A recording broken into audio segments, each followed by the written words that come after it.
While we're just waiting for a couple of stragglers to come in at the back, this afternoon when we finish, we have got drinks on here. They're courtesy of Stewie, so please feel free to have whatever is a responsible amount of alcohol on his account, because he's done very well over the last year with all of our investment projects that we've had. And we have got 1, 2, 3, 4, 5 presentations to get through this afternoon. I don't say to get through, to listen to and be interested in this afternoon. And I know a couple of you have had some highlights that we've talked about already, and I'm sure there'll be a couple more as we go along as well.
inside the nursery to see the local flora.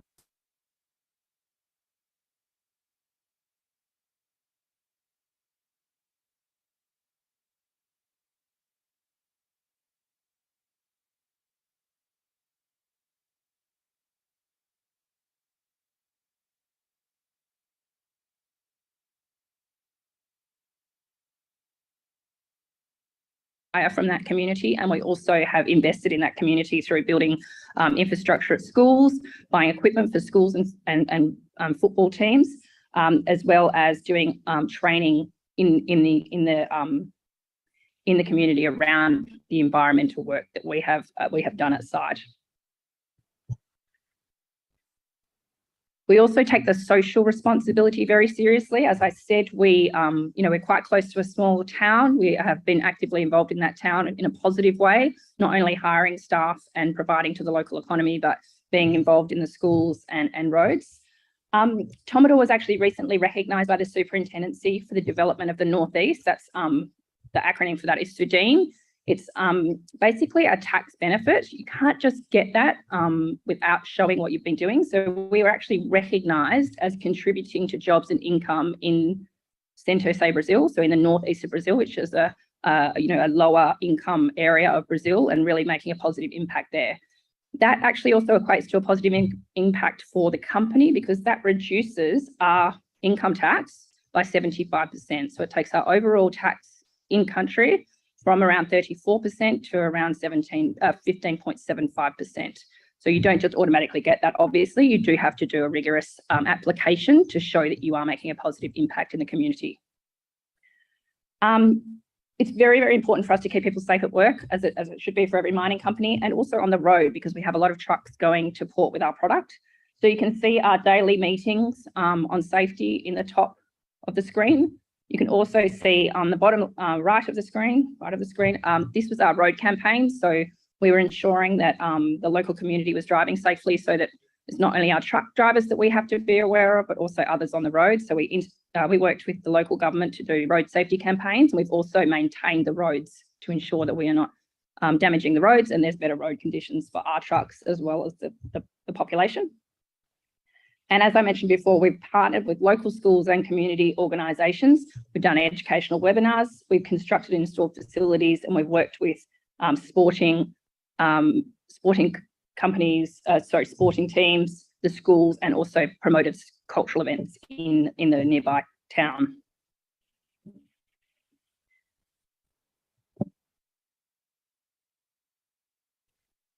This is the project itself. So this is a rendered image of the mine site. So we actually use a lot of drone technology to track the mine. We fly over on a very regular basis and use that to monitor site activity, how we're going against our PFS, how the stockpiles are going. We use that for audit purposes for our stockpiles and everything like that as well. And it also gives the team in Perth and the board and management in Western Australia a great opportunity to see what's happening on the mine site. It's used quite significantly on site as well to track what's happening. So importantly, on site, we use a very well-regarded contractor for all of our operations at site, including the processing itself, as well as the blast and drill. It's a very, very simple mining operation. So you can see number one there, that's the open cut at the moment. It's a very simple drill and blast operation. We put that into trucks, and we do a short waste and ROM haul. So we have waste go separately to a beneficiation area of our stockpile that we are stockpiling for later possible beneficiation, and we're studying the feasibility of that at this time. So we should have more information about that in the coming months. The ROM heads to number 3 there, which is our crushing and screening plant, completely dry process, as I mentioned. It then gets split into different product stockpiles, depending on whether it's lump, fines, the quality, and they're monitored, as I mentioned. And then lastly, we have our road truck loading area at number 5. So we either load at the mine gate for Brazil customers, local customers, which I'll go through in a minute, or we load our trucks that we have with our logistics partner. So again, we use a trucking operator, a contractor, to ship to port where we will be selling to the export market. So it's a very, very simple operation that we have. lost my little thingy, found it. So yes, we've got a low strip ratio as a result, and also a short haul from the site to the processing area, which all results in us being able to control the costs within the mine to a very low manageable level.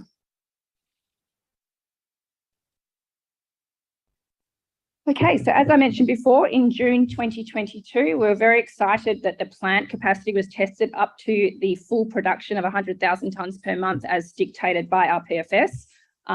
So that was, you know, a tick in the box in terms of knowing that our production level can be maintained at that you know, theoretical level that was in the study. Since we have started production, we've just hit over 1.1 million tonnes produced through the project.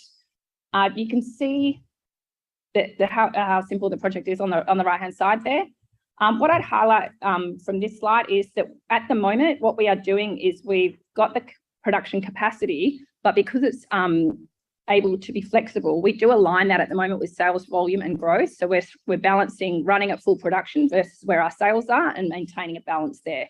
So if we do have excess capacity, i.e. we've got more production than sales, we've been using that in the last few months to do maintenance on the site, and also we've been doing we've been using a new cutback area, so doing some waste stripping and setting up for future performance and cutting new areas based on our PFS and our mine plan that we released recently to market. Looking now at sales performance, we've sold around 606,000 wet metric tonnes in the project up to the 30th of September 2022. 2/3 of those sales have been facilitated by our marketing partner, our offtake partner, Trafigura, and exported from port to the European market. Now, with the European market, the last 12 months has seen decade-high dry bulk freight rates, an energy crisis with the war in Ukraine, and also market disruption in Europe, all of which affect obviously our export market because we are delivering to Europe.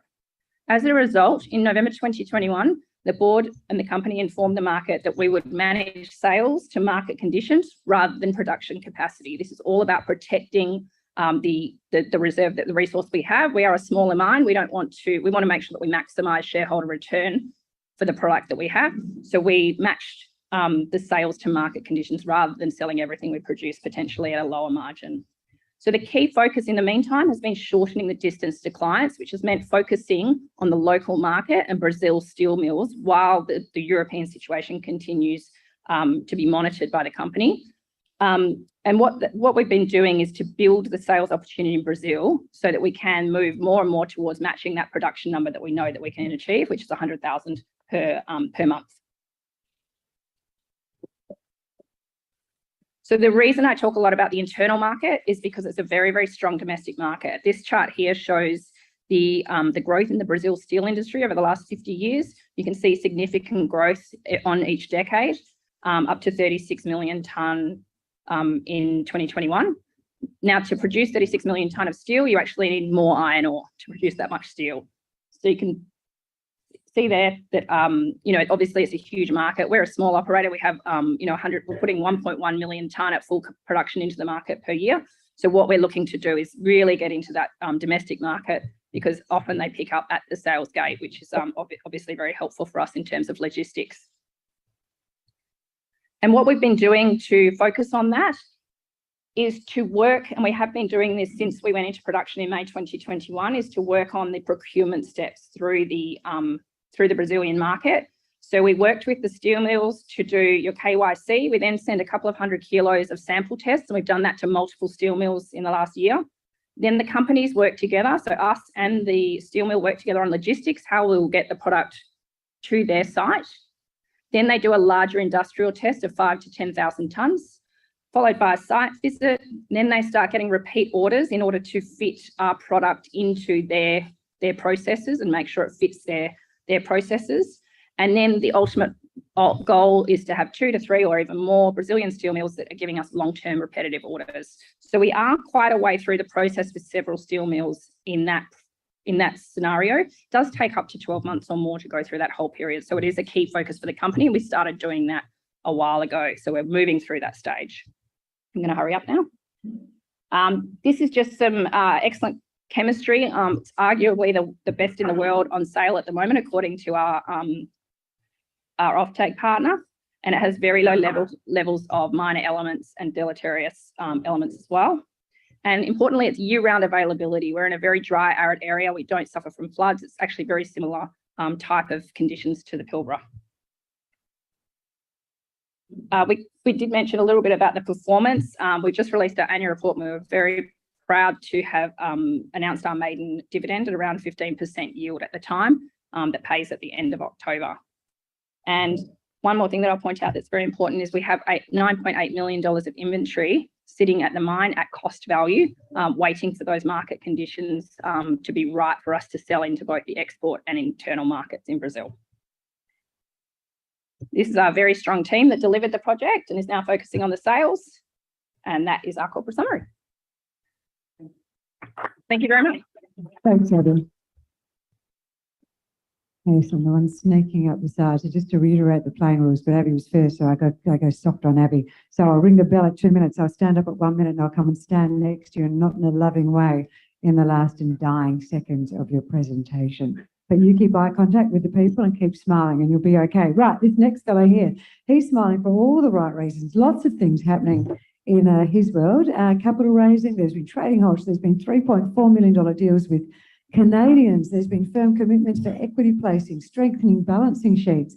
Our next presenter has certainly been very, very busy. So we're talking Larvotto Resources. They're focused on discovering multiple in-demand commodities, including copper, gold, cobalt, lithium, all of them in Tier 1 jurisdictions. So this is Managing Director Rod Heeks, and I'd like you to welcome him, please, as he discusses the potential of 3 of their key projects and perhaps more. Please make him welcome. Thank you. Great to be here, and thanks for the preso. Talking today about Larvotto Resources. We're a new listing. We listed late last year, December, so we're only very young, but focused on copper gold. But as Barry Fitzgerald wrote an article about us a while back, with every share you get 3 steak knives, because we're coming across lots of other things in the way of PGEs, lithium, and even rare earths on some of our projects. So it's an interesting company. It's early days, but we've already done our first investment raise, which went very, very well. Where are we based? We're looking at projects in Western Australia, Queensland, and North Island, New Zealand. So Tier 1 locations in Tier 1 commodities. Our lead project, Mount Isa, very, very interesting project. Reminds me of Kalgoorlie back in the early 80s, late 70s. Targets all over the place. Owakuri in New Zealand, very, very interesting epithermal gold project that's coming along quite well. We've actually got a geophysics team out there at the moment, and the results from that are looking pretty interesting, but I didn't tell you that. And at Air, it's the project that just keeps on giving, really, and we'll have a good look at that. It's prospective for more things than I think I've ever looked for on any given project. Corporately, we've got 2 grumpy old men on the board, and Anna, who is an extremely experienced non-executive and also corporate player, and a very good team, well experienced. We've all done this before, and looking forward to getting into it. As you can see there, cash at bank 3.4 in June. That's quite out of date as we speak, but I'll talk about that more, but we can't put those numbers in at this point. So what has recently happened, and this was last week, we had a 3.4 million investment from a Canadian royalty group, Waratah, who came in to take a 1% royalty on our lithium project. This is a very, very early stage grassroots exploration project in Norseman. It's been a great endorsement that they're willing to come in at this point. It was a deal that was too good to knock back. It certainly was a project where we didn't have enough funding in our initial budget to give it the love that it requires. So to have them come in to help us with that one was excellent, especially such high risk point. On the back of that, we did a $2 million placement that was open and closed within about an hour, which was also a great endorsement. So that's really cashed us up. We've basically raised $13 million since last year. So we're now fully funded and still with all projects in play. Looking at Mount Isa, it's our lead project. Copper gold, certainly a lot of cobalt floating around the area. Amazing area, 900 square k's directly east of Mount Isa. You're basically on the ground 20 minutes after you leave the airport, so logistically quite good. It's an amazing area, as I say. It reminds me of Kalgoorlie. On this whole tenement package, there's probably 40 different prospect areas with workings on them, and in the whole area, there's probably about 30 drill holes. So there's a huge amount of work to do here. Prioritising what we do is easily one of the hardest problems for us.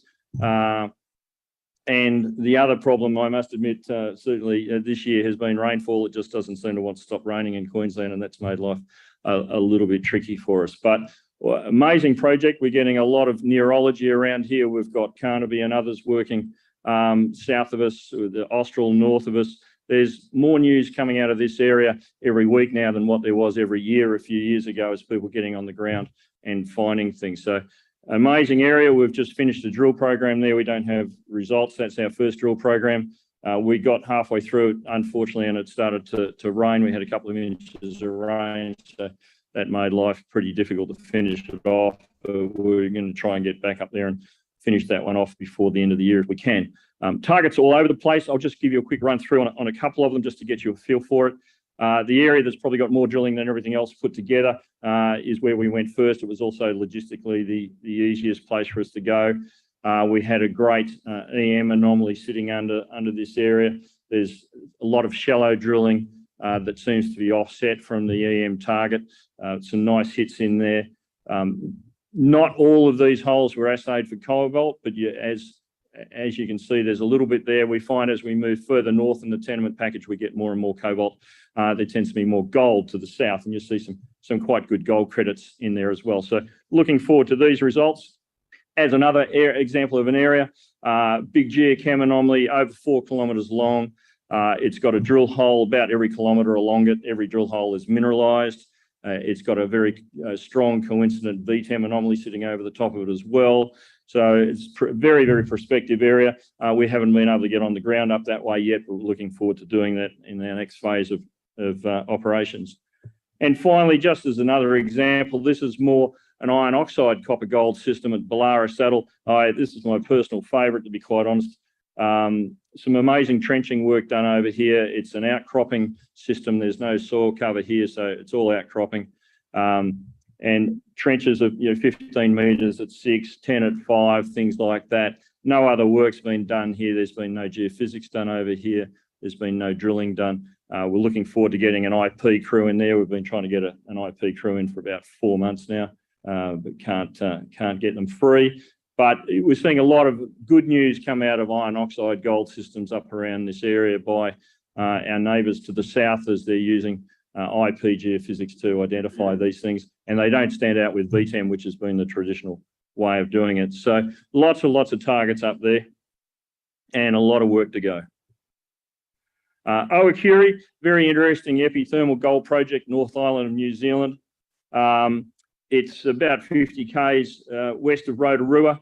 It's had 10,000 metres of drilling done on it. It's hit some incredibly wide zones of mineralisation, unlike anything I've seen in a porphyry copper, 200 metres, 0.4, that sort of thing, over a very big area. And if you sort of multiply out 2 kilometres long by 1 kilometre wide by 200 metres deep at 0.3, 0.4, that's the number I'm not allowed to multiply out for you, but it's a huge amount of gold. So there's a lot of gold in this system. What we're looking for is where that gold came from. And I'd like to walk you through why we think it's so prospective. The area itself was targeted nearly 40 years ago now from airborne geophysics. It's a very, very similar signature to Waihi, which is you see on the right there. Waihi's been a fantastic producer for Newmont early on and now Oceana Gold. So people thought that looks interesting. Let's go there and do some rock chip and work. And they did some geochem. And the interesting thing is the whole area is covered by 5 metres of volcanic ash, and this ash is about 800 years old, so it's very, very, very young. So the creeks have cut through it, but nothing else. All the geochem did was really highlight that the creeks, which have cut through the ash, have got mineralisation in them, so it's pretty interesting. No other work was really done apart from that. So people said, let's follow up the geochem instead of thinking, well, what happens in the area where the ash is? So they went out, drilled the geochemistry. You can see the drill holes there. They're all aligned to follow up the geochem, which was following up the creek. So basically they drilled the creek, hit these really, really wide intersections, but didn't hit anything more mineralized. This was about 3 companies later and about 15 years on. The project sat there for a long time and somebody thought, well, what else are we going to do? They did a bit more geochem, that didn't work. And then finally there was a bit of geophysics done. And a summary of everything that's happened there now is that the geophysics has highlighted that there's a deep source to the system and that there's a feeder zone coming up towards the top, and nearly all of the drilling is either parallel to that zone or not near it. The geophysics that was done here, and this is eScan IP, resistivity, very wide space, 300 metre wide space, so not accurate enough for us to go and put a rig on. We've got a geophysics crew out now doing some really detailed stuff to identify the feeder zones to what's going on. If you have a look at the classic epithermal model that you see everywhere, you get a deep source. As you can see on the left, you get a feeder zone coming to the surface, you get a sinter sitting at the top. We've got the deep source, we can see the feeder zones, we've got the sinter at the top. We would expect the high-grade area of this system to be sitting somewhere around about 150 metres below surface. So you're looking at an underground operation a la Wahi, which is the perfect thing for what you want in that part of the world. So it's a very, very interesting system. We're not going to die wondering on this one. The geophysics is probably going to point to where we should drill, and a couple of drill holes are going to tell us whether we're in the system. Being an epithermal, from there on, it's going to be a bit of a slug out and drilling it out. They do take a lot of work to get there, but they tend to be extremely nice high-grade producers. It's a fascinating project in a part of the world that's very easy to operate. The project that's getting most interest for us at the moment is Eyre in Western Australia. It's just east of Norseman, 680 square kilometres of ground, so it's a big area of ground. It just keeps on giving. It really hasn't been explored. There's no serious drill holes apart from one deeper diamond hole done by Western Mining back in the 60s on Mount Norcott, drilling the Jimbalana Dyke. Neurology is going quite crazy here for us at the moment. We've got Liontown's deposit just north of us at Baldania. Galileo have been having huge success on the Jimbalana Dyke, and we've got about 40 kilometres of the Jimbalana Dyke and its widest area. There's a lot going on in the Albany-Fraser terrain, which in this image of the purple rocks down at the south of us for rare earths. So we've got a bit of that. What have we found so far? We've got a really good nickel-copper anomaly, which is probably associated with PGEs on the Jimbalana Dyke. We need to follow that up. We've got a lithium anomaly. We've got a lot of pegmatite float. As you can see from the rocks there, they're directly related to the Baldania ones on the other side of the dike. So very prospective. That's what Waratah has invested $3.5 million in. And also very recently, we've got a rare earth anomaly. Everybody does, but this is quite a good one. Like a lot of the other ones in the area, it was found by Anglo many, many years ago in a large regional geochem program. And we've got up to 1,600 ppm rare earths in soils on that. So that's a really interesting anomaly. So this is a project that just keeps on giving. There's bound to be perspective for gold because most things are around there. So a lot of work to do here, and the new funding that's come in is really going to allow us to, work this one through as much as we can. Breaking that down, you can see there the lithium anomaly down on the bottom right. The rocks come through from the Liontown deposit to the north, the Jimbalana Dyke, which is a much later thing that cuts through, takes that bit out, and then we continue on there.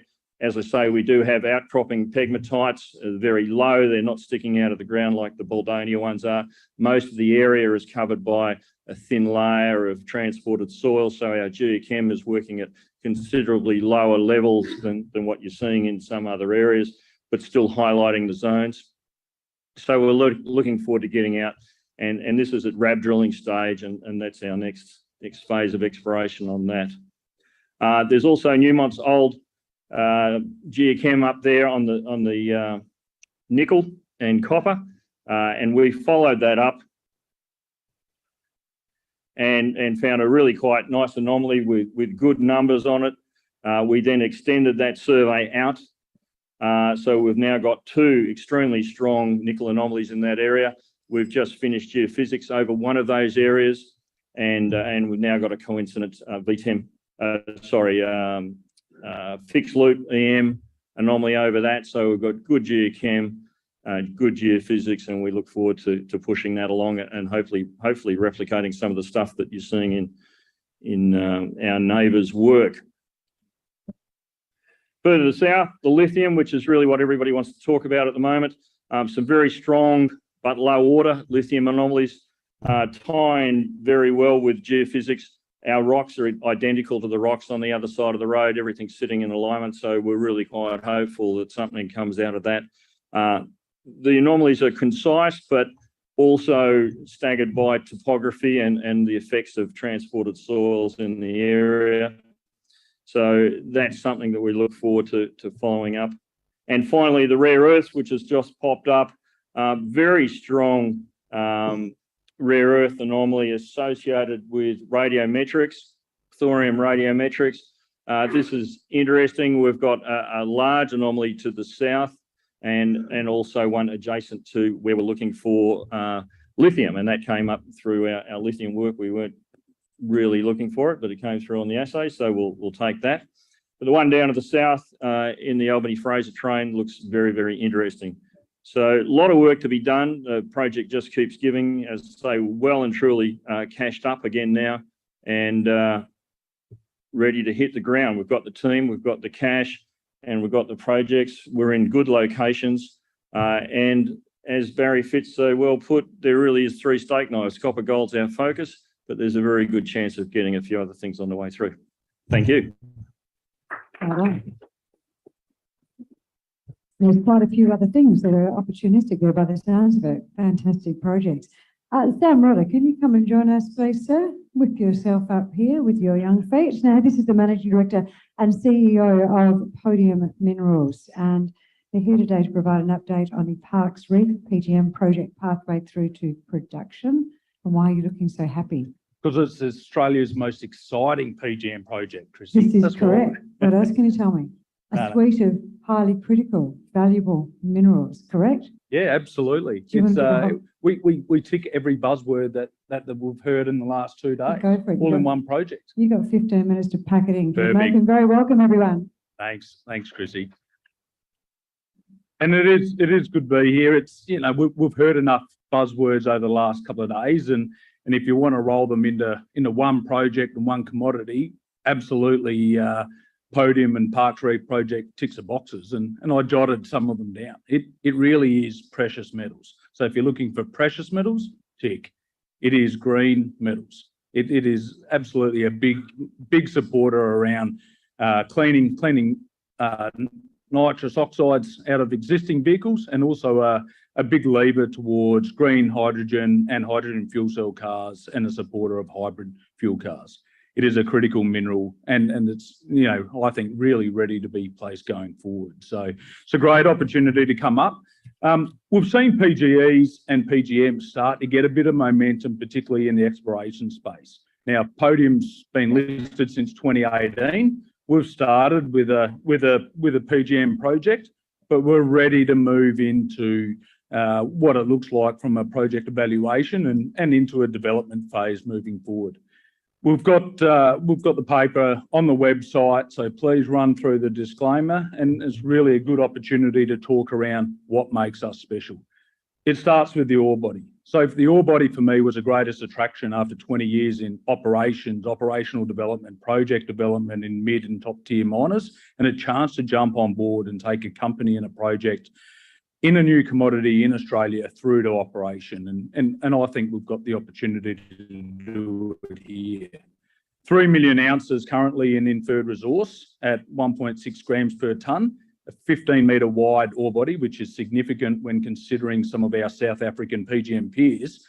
And some of you would have seen the photos mining in, 1 metre labour intensive places as well. So 15 metres for a vertical ore body is absolutely set up for Australian mechanised mining.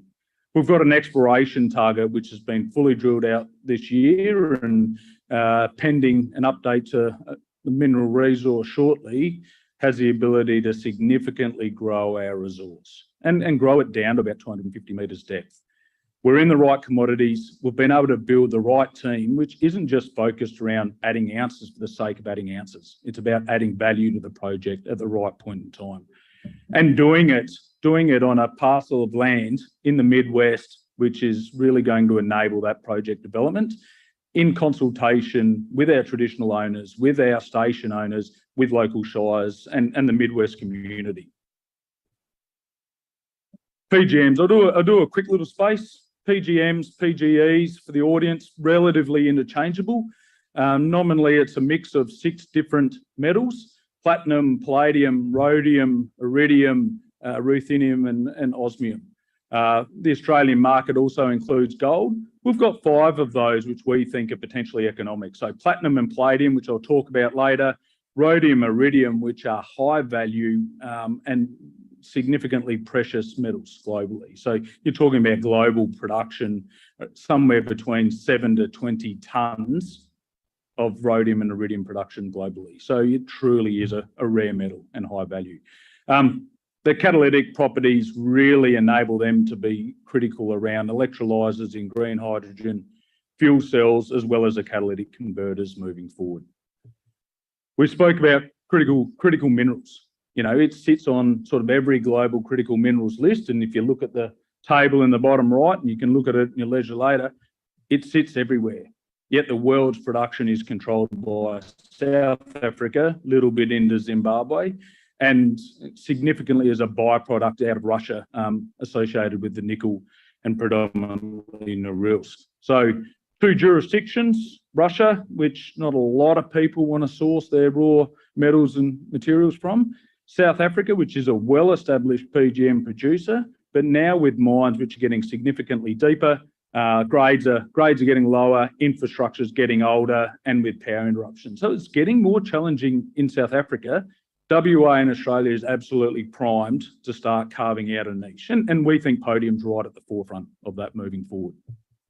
So for us, where are we? We're about 80 kilometres west of Meekatharra, so up in the Midwest. For those which heard John speak earlier around Phoenix, we're just over the range from them, West Gold in around the area. So, you know, a well understood section of WA and well supporting for a mining operation.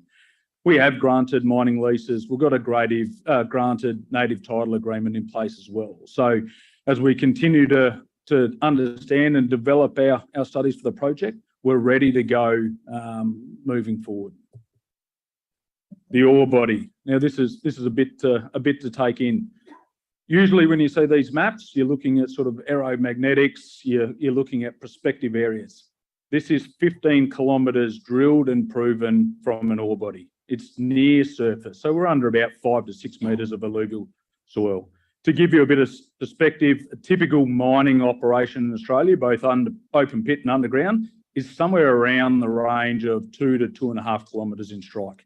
And we've got 15 kilometres proven, continuous, and continuous both grades and in widths moving forward. So the opportunity here is to really parcel it up and target where do we go first. Really splitting it into 6, 7 or 8 different mining jurisdictions in that same ore body. So, you know, huge potential to leverage off of. 3 million ounces, as I mentioned, really with recent assays, we're really looking to hone in on where those wider zones are, as well as better understanding where our high grade zones are. We've had a number of hits over the years, which sit well plus of 3 grams per tonne, which is more typical to a South African PGM operation. And we think we know where those are, and we're looking forward to being able to model and print those out in the next couple of weeks, or hopefully even next week around a resource update. So it's pretty exciting for us.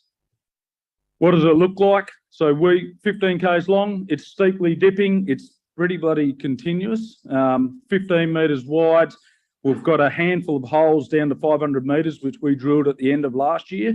And finished off early this year, which all hit the reef within a couple of metres of projection. So with the best part of almost 300 holes through the reef, we've got a greater than 90% success rate in hitting the reef. So pretty good conversion from an exploration space, which really sets us up for growth and development moving forward. So huge success in our exploration programs to date, giving us confidence that when we need, we think we'll be able to really add even more significant ounces than what we've reported recently. Mining. So from a conceptual space, because it is near surface and it is steeply dipping, we're absolutely looking at the opportunity for early access to the ore in the open pit and transitioning down to an underground mine for a life of mine considerations. And with a steeply dipping ore body, it alludes itself to having a lower dilution and maintaining higher grades. Having higher grades both in the hanging wall and footwall side allows us, should we need, to do selective mining, but we've also got the opportunity to do some bulk long hole stoping mining akin to some of our base metal and gold miners in WA and more broadly across Australia. Processing. So what does processing look like? And this is one of the challenges us, along with the rest of PGM operators and explorers in Australia, need to unlock. The traditional path is absolutely around taking our PGM sulfides, developing a sulfide concentrate predominantly through our sulfide ore, and then having that as a saleable item to smelters. Currently, it's internationally. There are not PGM smelters in Australia. That's good, that's exciting. Our cider tests and preliminary tests absolutely get us in the range of expected recoveries against peers, as well as concentrate grades of a saleable nature. But we think there's more value to be had through looking at downstream processing. And downstream processing for us is not really targeting a PGM smelter in this day and age. It's looking at a small, scalable atmospheric leach and really looking to see if we can bypass the smelter step and focus around upgrading our concentrate and or direct feed both our oxide and sulfide ore to produce a high grade product. So akin to a PGM salt or resin, which is lower volume, so lower cost ex mine gate, higher payabilities straight through to the refineries, and really opens up our opportunities to feed into Europe, South Africa, and the rest of the world in that space. So we're pretty excited by the early tests and look forward to being able to share some of that data before the end of the year. Project timeline. So we've got a lot coming. So what does it look like? Towards the end of this year, we'll do some of our pre-scoping study work internally. We'll release our resource upgrade shortly, and we'll really give that first update around our met test work, which, as I said, is exciting with a view to what the final product spec looks like for Parkes Reef's PGM products. We'll then roll into what our scoping study looks like and kickstart our pre-feasibility towards the end of 2023. The scoping study will best inform where our infill drilling comes. So being able to transfer our inferred resource into indicated to enable ore reserves, but also to identify where we think the growth drilling will come or where we need to focus our growth drilling for the Parkes Reef project. Just a snapshot around our ore body. So we've got what we call the 5 element PGMs: platinum, palladium, rhodium and iridium, and gold. Platinum and palladium for us and our ore body, as I said, very akin to the South African style Merensky UG2 type ore bodies with relatively a 50-50% split. Small by volume, rhodium and iridium, but I think circa today's market and the last few months market, rhodium's $14,000 an ounce and continues to sit around there plus. So it only takes a small volume to add significant value to this project. As a side space, having nickel, cobalt and copper is pretty handy as a byproduct as well, and early met testing suggests they are absolutely recoverable both in our sulfide flotation but also around our atmospheric leach as well. So a suite of 8 metals, which is pretty exciting, and for us it's really around optimising that product suite moving forward. The team's ultra important. So from an executive team, absolutely, we've handpicked people who've got experience across geology, mining, processing, metallurgy, operations, projects. Every one of our team, from an executive piece and a senior leadership piece, has run operations at a senior manager or general manager level. They've been in technical excellence discipline in Australia and overseas, optimising operating projects, and they've really got that value perspective in space with every piece of work we're doing. The board, which has absolutely been stable through the last 4 years, has been able to add Kathy Moises from a commercial background, but also Rod Baxter to the board recently. And Rod, I think, well known in WA, but prior to that, a number of years with Anglo Platinum as a technical director. So we've got PGM and operation experience. From a cash flow, 5 million in the bank, 45 million market cap, cashed up now to run through the scoping study to continue to add value to the project. But at 45 million, lots of opportunity on the table to be at the forefront of the PGM market going forward. An ore body which is significant, just both by size, scale, growth, and high grade, really sets us up to lead from the front in this area. And a clear pathway to production moving forward enables us to focus on what value looks like, not just in the short term, but in the medium and long term at the forefront of carving this out with our peers in WA moving forward in the next few years. So come and see me. I'm around both tonight, tomorrow morning out in the marquee. I'm happy to talk around both PGMs and Podium Parks Reef forever and a day. It's something I'm passionate about from a project perspective, value perspective, and I think it really is a commodity in Australia which is ready and poised to run. So thank you. Thanks, Chrissy. Thanks all.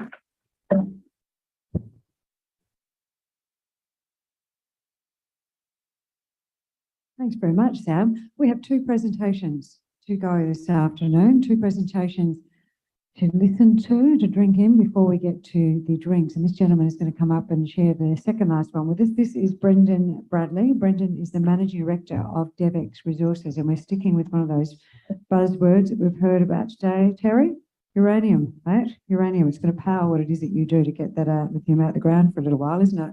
So DevEx Resources has high impact exploration programs underway, and they're targeting high grade uranium in the Northern Territory, copper gold in New South Wales, Lachlan Ford Belt, and also there's a nickel copper PGE in the Julimar province here in WA. So to tell us more, would you please welcome DevEx MD Brendan Bradley.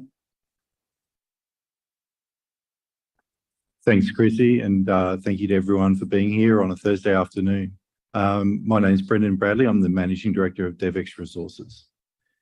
This is our usual disclaimer, which I urge you to read at your own leisure. This presentation has been uploaded on the ASX platform today, so you're welcome to go check it out or see me after this presentation today. So DevEx Resources is in the mineral discovery business. Our core goal is to deliver discovery drill holes for our shareholders. To achieve this, we've brought together a portfolio of high-quality exploration projects located in several of Australia's most sought-after exploration regions. Whether in Western Australia, where we're exploring for nickel copper PGE mineralisation directly north of Chalice Mining's recent Gonaville massive nickel copper PGE zone that they've been defining resources of recently, or over in New South Wales, where we're exploring for porphyry copper gold deposits in Australia's porphyry copper gold heartland, the Macquarie Arc. We've been recently drilling this year and we're starting to define quite a large copper gold system there. We're seeing gold near surface and likewise a broadening copper anomaly to the south, moving to the south. Naturally, the focus right now is on our Nabarlek uranium project in the Northern Territory. We are very active up there right now. We've got 2 rigs drilling there and we're delivering results. We've been pretty keen on this project for a very long time, and we've been keen to get out there with the rigs, and we've been drilling there with some recent results, including over 10 meters at 1% uranium equivalent. We're cutting the core. It's gone to the labs. We're waiting for the results, but we're doing downhole borehole wireline, converting it to uranium equivalent. So I'll talk you through these projects as we go. We're supported by a strong board, naturally headed up by our chairman, and major shareholder, Tim Gordon. Many people know Tim already. They know what he's about. They've seen his success stories through his involvement with Chalice Mining and Liontown Resources. They know Tim is an avid enthusiast backing up the companies that he supports. And DevEx is very much firmly on Tim's mind right now with the exploration activities we're doing. Myself, I'm a geologist by trade, been involved in the mineral exploration business for a long time, right through to resource development to mining. But key to us is DevEx has got the support to be able to maintain a momentum of drilling. You don't make discoveries without drilling holes, and you don't drill holes without having a good cash backing. And we've got $20 million in the bank as of last quarter. We're spending it on drill holes. We're focused on drilling these projects, and we're starting to see some pretty exciting results. So starting in the Northern Territory and also highlighting several other projects, as I mentioned before, DevEx is actively exploring for high-grade uranium in the Alligator Rivers uranium province. This province is not called a uranium province without good measure. Over 500 million pounds of uranium has been either mined or defined in current resources from this region. This is an incredibly well-endowed uranium province. It's only comparable with the Athabasca Basin in Canada, which 92 Energy mentioned earlier today. Exploration, these two projects, these two basins are the mainstay of high-grade hard rock conventional uranium deposits in the world. Okay, and it sets us apart. And if I can leave you with one take-home message that you can think about from DevEx Resources, I'd love to tell you all about all three projects and what we're doing. But if I can leave you with one message, is the uniqueness of DevEx Resources and what we're doing up here with our uranium exploration. There is an absolute scarcity of uranium explorers out there on the ASX platform. When you look for high-grade uranium explorers exploring in Australia, you can count them on one hand, and you probably only got about 2 fingers and you'd get there. But what I'm saying is that when you look at what's going on in the high-grade uranium scene, there's very little options. Put that into a different commodity, put that into what's buzzing on right now, like lithium exploration and the like, and you've got a lot of good stories out there on lithium exploration, but a lot of good stories. When you look at DevEx and some of the other uranium explorers, you've really only got a handful of opportunities there. So if you're a believer in the uranium price, and you believe that uranium's got a long way to go in the future, there's a limited options out there. And so DevEx sits there, and that's the message when you look at these projects. Yes, we've got to back it up with good projects and good prospects and good drill holes. And that's what we're doing right now. So again, we're busy exploring in that area. We've got granted exploration tenements and a mining lease, which is the Nabarlek mining lease. We're centered on the historical high-grade Nabarlek mine that was mined out in the 80s. It was Australia's highest grade uranium mine, producing 24 million pounds at 1.84% uranium. Significantly high grade. Couldn't emphasize it more. Just the backdrop on the Nabarlek project. You know, the uranium price is there, and there's a photo of Nabarlek in the background. This is brownfields exploration. This is a historical Nabarlek. This is a historical mine at Nabarlek, and it's seen exploration go on and off because of the uranium price. DevEx purchased the Nabarlek mining lease, and they purchased the Nabarlek project back in 2008 and got really going with exploration activities. A lot of drill holes took place after purchase of Nabarlek. A lot of good work was done. A lot of intersects were made, and a lot of work was ready to be done. And then, of course, Fukushima occurred and the uranium price slid away. All of these intercepts were all interesting projects. They all were put on the shelf and left there for quite some time. When I joined the company in 2017, coming into presenting a uranium project, if you ever wanted to clear the room, mention uranium. It's a different story now moving forward to 2022. There is a lot of interest in uranium as we're looking to secure an energy future globally. The shortfall in uranium explorers is profound. So moving forward into 2022, we are busy drilling out there. You can see the snapshot of where we're busy and we're exploring. You can see our exploration camp in the background, massive airstrip sitting there out at Nabarlek, ready for us to use. Our drillers that are working out there right now, they're flying in and out of that airstrip, walking over to the drill rigs, literally. So good infrastructure and good support for exploration to continue out at Nabarlek for the years to come. So just showing you a quick geology map. It's not about the geology. What it is about the prospects. The map you see here is there's the Nabarlek uranium mine that was mined in the 80s, 24 million pounds. What we're busy is exploring all around that area. The granted mining lease that we have is situated there. You can see the airstrip diagrammatically shown. And then all around, all those magenta dots represent drill hole intercepts that are historical through that area. Multiple prospects that we need to follow up. They've all put on the shelf. We've literally just pulled them off and blown the dust off these projects. So the rigs have been out there. We've got 2 rigs and we're moving around these prospects, drilling all these prospects. As far as grade goes, the magenta represents drill hole intercepts greater than 0.1% or 1,000 ppm uranium. Just for those that are uninitiated, again, 1% is like 10,000 ppm uranium, okay? So lots to do, and we've kicked it off with the 2 drilling rigs. So we're starting to see some pretty good results at Nabarlek South, which is directly south of Nabarlek, naturally. We've been drilling holes into the Nabarlek South deposits, located inside of a dolerite. Our early drilling was seeing over 10 meters at 1% uranium from hole number 2. We've followed it up with a lot more holes now, and we're starting to see lots of fractures. The uranium we're seeing is in the fractures around this dolerite. And so not only are we seeing some individual high-grade uranium equivalent results, but also we're seeing broader zones of smaller, thinner, high-grade uranium zones, but overall within 50-meter window grading at, say, for example, 0.3 or 0.2 as per those cross sections. What we can now see with our drilling is we're now starting to define a coherent trend of uranium mineralization in there, and seeing it in the core and seeing it in the fractures. This rock breaks apart really easily. It's near surface. It's very much looks quite close to what we would want to see as far as a near surface deposit.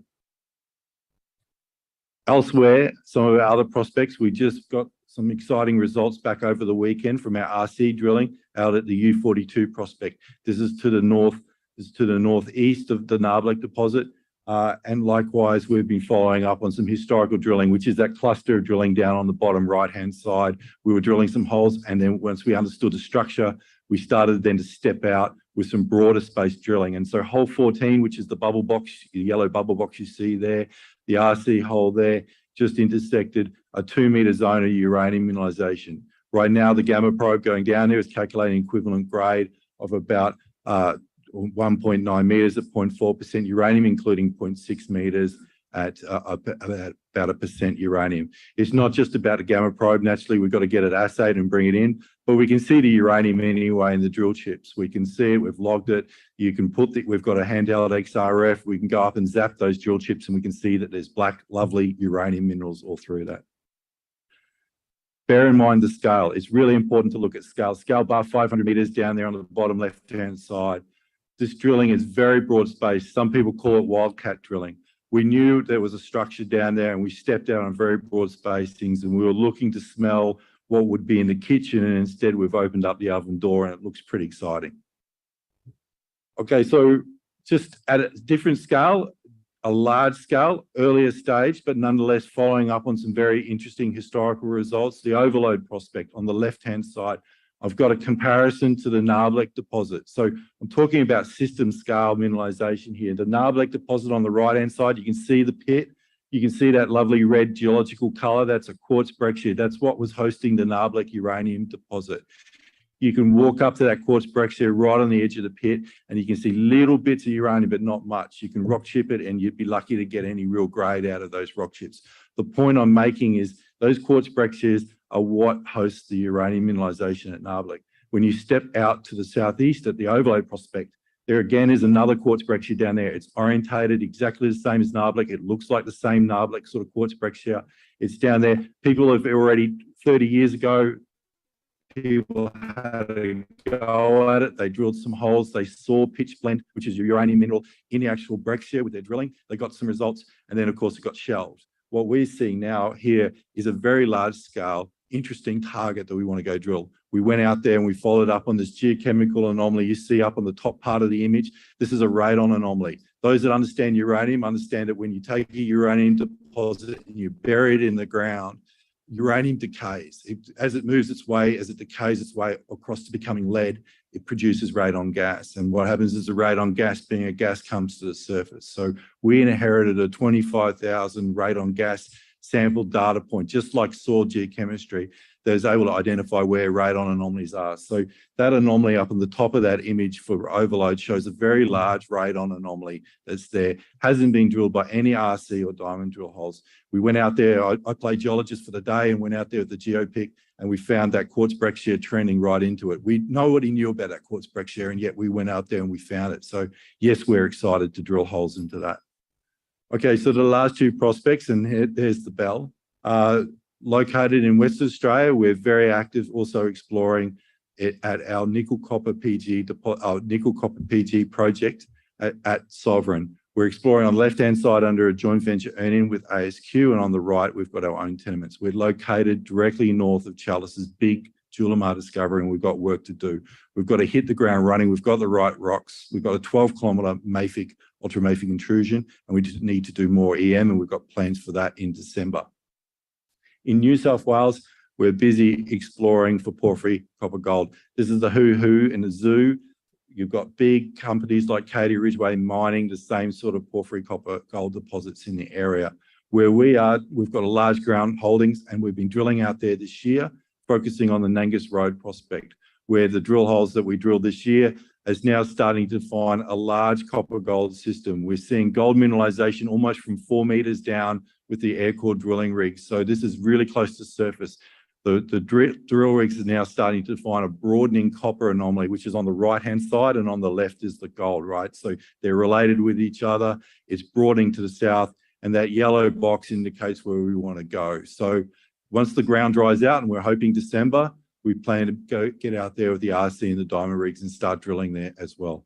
So busy times. We've got the war chest. We've got the cash to do the work that we need to do. Naturally, the focus is on uranium right now, but these other prospects are looking pretty good as well. And so we're all about maintaining drill hole momentum and keep going. So busy times for DevEx. Thanks, Chrissy. We've met, I was just thinking, we have met over the course of the last 2 days, some very excited geologists. It always reminds me when I see fellows like you, your grandfather used to say to you, do something you're passionate at and you're never going to work a day in your life. And I wonder if 10-year-old you had ever expected that you'd be standing over here in front of people saying, yes, we get excited about drilling holes in the ground. We get excited about what you bring out because it could mean something big for our investment portfolio. Now, this next lady, I didn't get a little bio for her, but that's okay. Because no, I didn't. So I went searching for you instead. And I found I had all these really interesting things. I think this is a fantastic way to round up our conference today. Not only is it a wonderful investment opportunity for us, it's already got great street cred in London, all around the world, all sorts of places. It wasn't a company that I'd actually heard a lot about. I heard a lot about the principal, but not the company itself. And then it took me down this little rabbit hole, and I was seeing that as $6 billion a year is spent on fighting insomnia, that 236 million people have had COVID. Who's had COVID in this room? Yes, well, most of us now. Long COVID, anyone? Well, there's all these ways of treating it, and one of them may be here, right here in this power-packed woman here. Jo, Thank you, who Chrissy. back in 2014, she's a health and wellness entrepreneur, and she thought, you know what, I want to sit down, I want to create something. I don't know, actually, I doubt whether you sat down at all from what I've read about you. You're too busy for doing that. So she stood up, she got active, and she said, you know what, I am going to create a healthcare and plant medicines company that is going to help people. And the upshot of it has also made you particularly happy this way. So let's welcome her and see if she can help us out as well. Great way to round out day 2. Jo. Thank you, Chrissy. I could draw a lot of analogies with drilling, but yeah, we're changing gears a bit and we're talking biotech. And BOD Australia was listed in 2018, and our area of focus is around drug development and product innovation, and the foundation of that is research. So different from an agricultural play, and you may know some, but our area of interest and our area of expertise is around that whole product development. That's not just about the extract, it's also about how we deliver the drug. In terms of our positioning, this is the 5 areas where we believe we bring value for shareholders. The first one is our global pipeline of R&D. We're well invested in clinical trial, but the outcome of that clinical trial is very focused on commercial opportunities. And that doesn't necessarily happen at the end of a clinical trial. Those inflection points can happen along the way as you de-risk it. not dissimilar to drilling. The second point is we have an existing product portfolio. We have two currently commercial operating divisions which underpin our business. The first one is in a medical space, and our products are accessed now through Australia and also in the UK through doctor prescription. And then the other commercial division is what we refer to as CBD healthcare. So that's about other products that you can access over the counter, which you can't at the moment in Australia, but certainly in very large markets like the UK, Europe, and America. We're also in parallel developing a lot of intellectual property around assets. One of the announcements we made today was an international patent that we lodged. This is a 6-year project that we've undertaken, and the discovery is a novel group of proteins that are found in the skin, and it has a protective effect. So we've covered a patent on that. And another example of our intellectual property is an acquisition that we've made in a company or a technology called Aquaphase. It's a product and process technology, and it solves an inherent problem in a lot of drugs, but specifically in cannabis, where it is water hating. And so the amount of drug that can get into your system is limited by its carrier of oil. And this particular product, Aquaphase, has enormous amount of opportunities, both in terms of the consumer healthcare market around beverages, but fundamentally in pharmaceuticals. And effectively, it's all about getting more drug into the system. So it reduces the drug, but increases the therapeutic outcome. And this is incredibly important for, governments and regulatory, but also for patients, and it's reducing cost of medicine. The next one is around, we actually do, as a biotech, we actually have revenue as well from those two commercial operating divisions I touched on. And the final one is we are very focused on commercialisation. And some examples of that is in Australia here, we're doing a Schedule 3 clinical trial at the Woolcock Institute, and it's the leading sleep experts. The product, as Chrissy touched on, is actually in insomnia. Now, we're well down that pathway of that clinical trial. We hope to lodge our dossier with the TGA early next year. And effectively, that means Australian consumers can access this product without a doctor prescription. The next one is Project Aqua, which I'm going to talk about in a minute, actually, in terms of just one of the commercial opportunities we see for that product.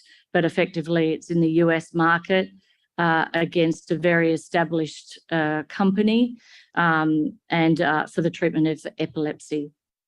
Quickly on corporate snapshot, we have a very experienced board and executive team with diverse skill sets. 20% of the register is actually held by the board. We have plenty of cash in the bank with, at the end of June was 5.2. Subsequent to that, we've just done a rights issue and a placement. So very well funded and supportive shareholders.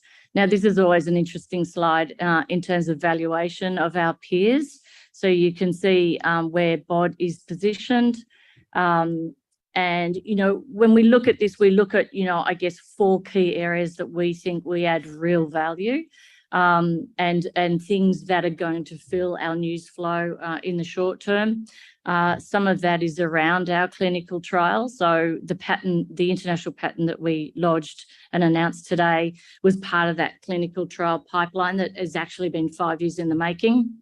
So I sort of feel a lot of the heavy lifting has been done, and our focus really now is on taking those assets and commercialising those. The second one I touched on quickly is the Schedule 3 dossier that we're looking forward to submitting early next year.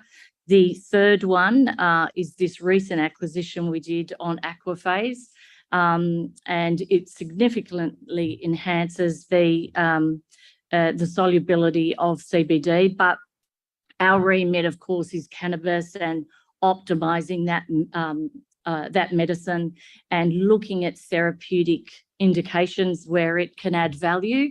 But aquaphase as a drug delivery technology is much greater than that, and actually can be licensed off into other areas and other treatment indications.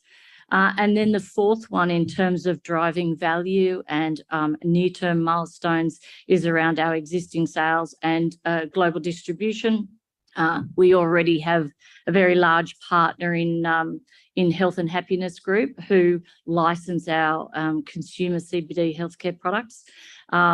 They're, of course, the parent company of Swiss Vitamins, which you might know, but they're the sort of license deals that we will continue to do with our products and with our assets.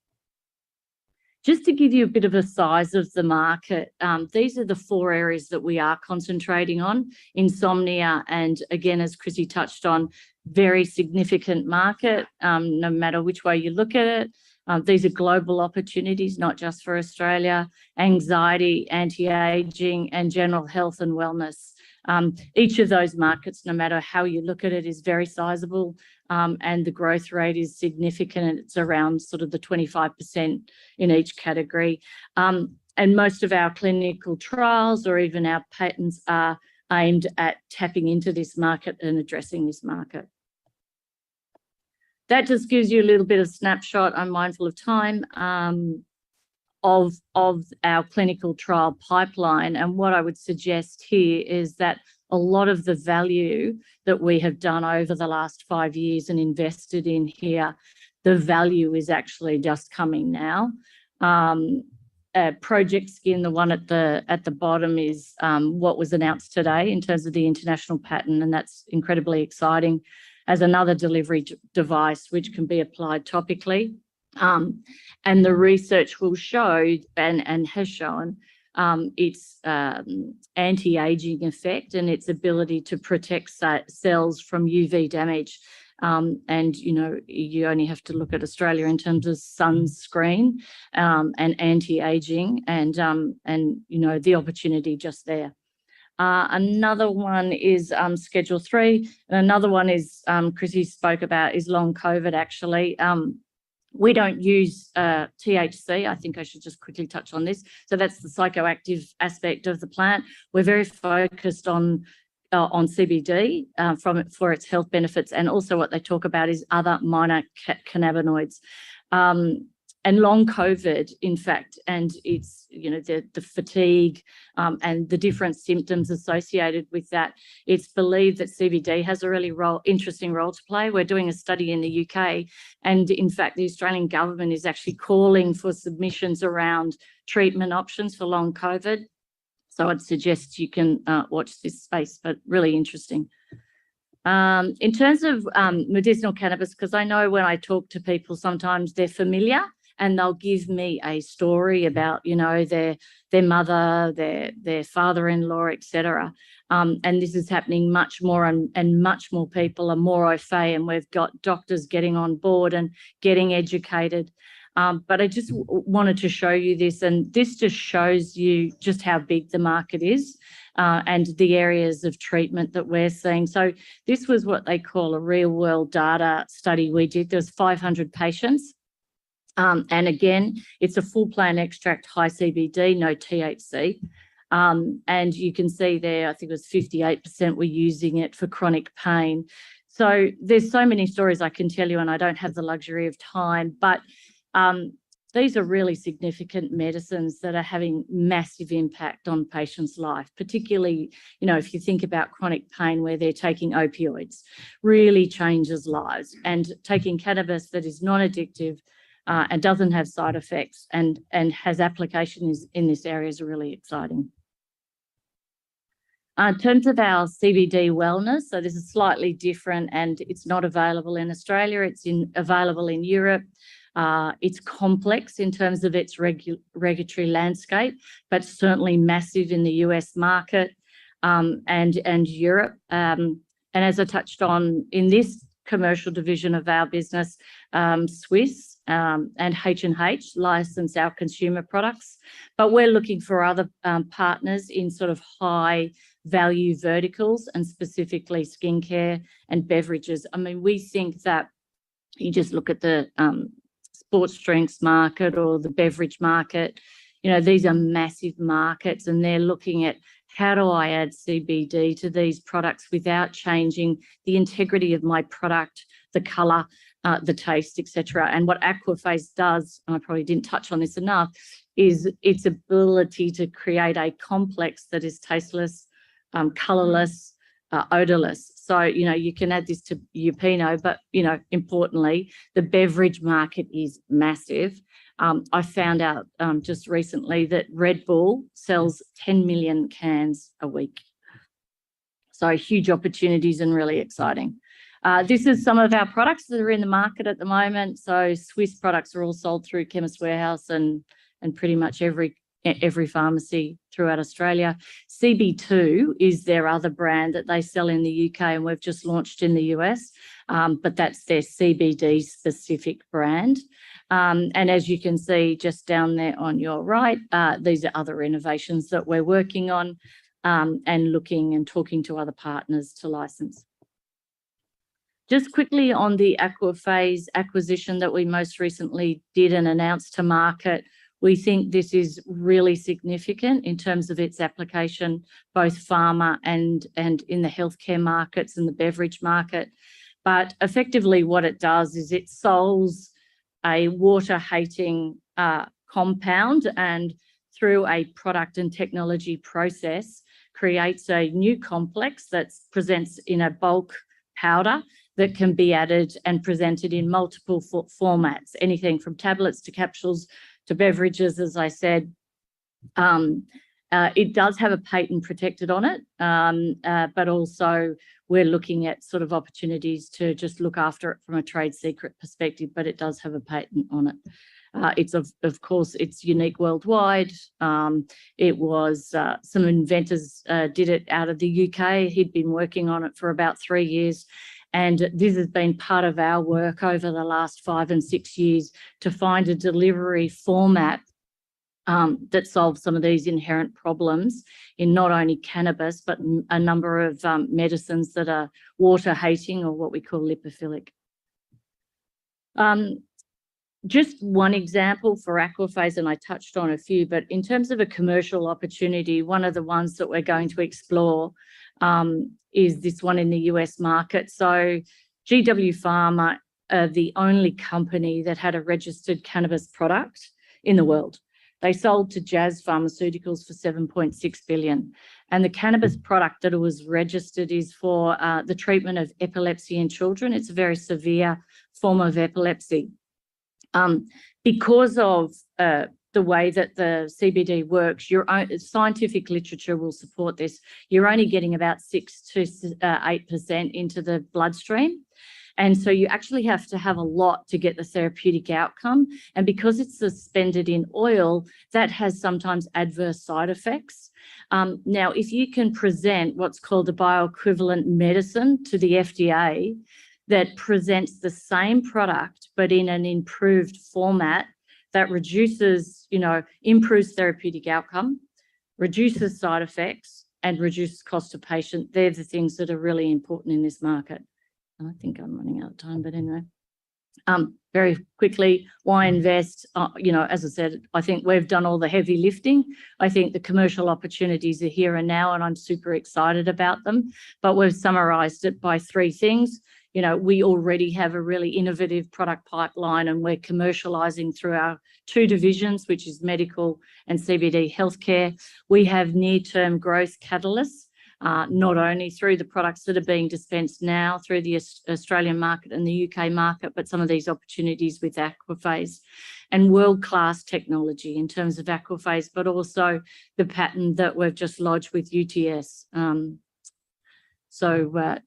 That's, I think, you didn't give me the bell.